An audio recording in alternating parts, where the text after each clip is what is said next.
The Gospel according to Matthew. Chapter 16, King James Version. The Pharisees also with the Sadducees came, and tempting desired him that he would shew them a sign from heaven. He answered and said unto them, When it is evening, ye say, It will be fair weather, for the sky is red. And in the morning it will be foul weather today, for the sky is red and lowering. O ye hypocrites, ye can discern the face of the sky, but can ye not discern the signs of the times? A wicked and adulterous generation seeketh after a sign, and there shall no sign be given unto it, but the sign of the prophet Jonas. And he left them and departed. And when his disciples were come to the other side, they had forgotten to take bread. Then Jesus said unto them, Take heed and beware of the leaven of the Pharisees and of the Sadducees.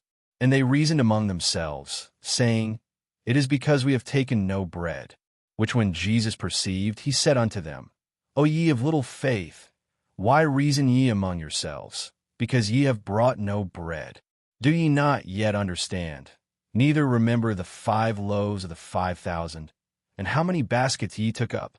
Neither the 7 loaves of the 4,000, and how many baskets ye took up?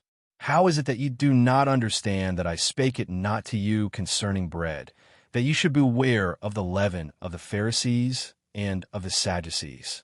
Then understood they how that he bade them not beware of the leaven of bread, but of the doctrine of the Pharisees and of the Sadducees.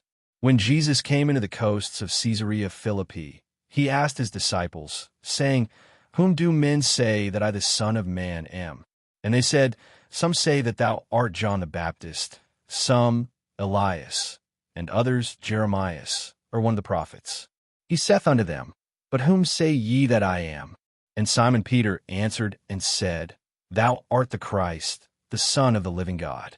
And Jesus answered and said unto him, Blessed art thou, Simon Bar-Jonah, for flesh and blood hath not revealed it unto thee, but my Father which is in heaven.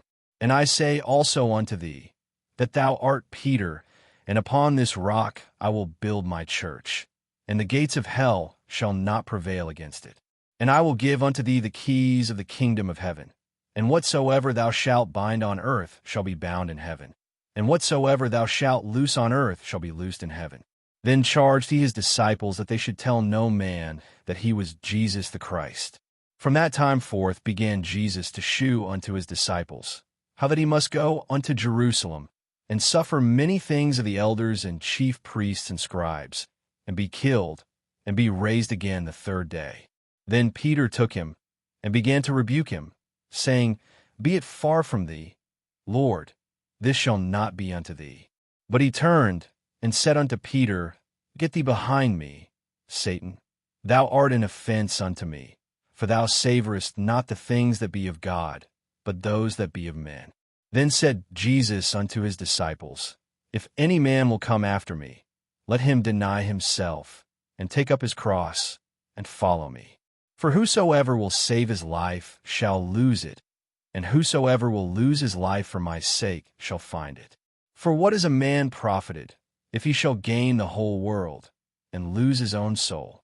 Or what shall a man give in exchange for his soul? For the Son of Man shall come in the glory of his Father with his angels, and then he shall reward every man according to his works.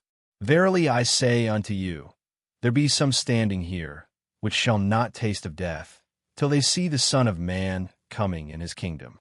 Short commentary.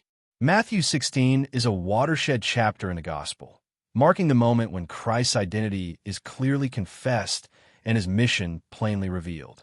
Peter's declaration, Thou art the Christ, the Son of the living God, is not born of human reasoning, but divine revelation.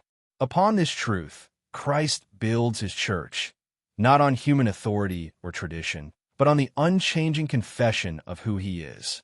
The promise that the gates of hell shall not prevail assures believers that no power of darkness can overthrow God's redemptive work.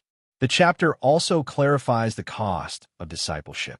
Jesus rebukes worldly thinking, even when it comes from a well-meaning disciple, and teaches that God's purposes often run contrary to human comfort and ambition.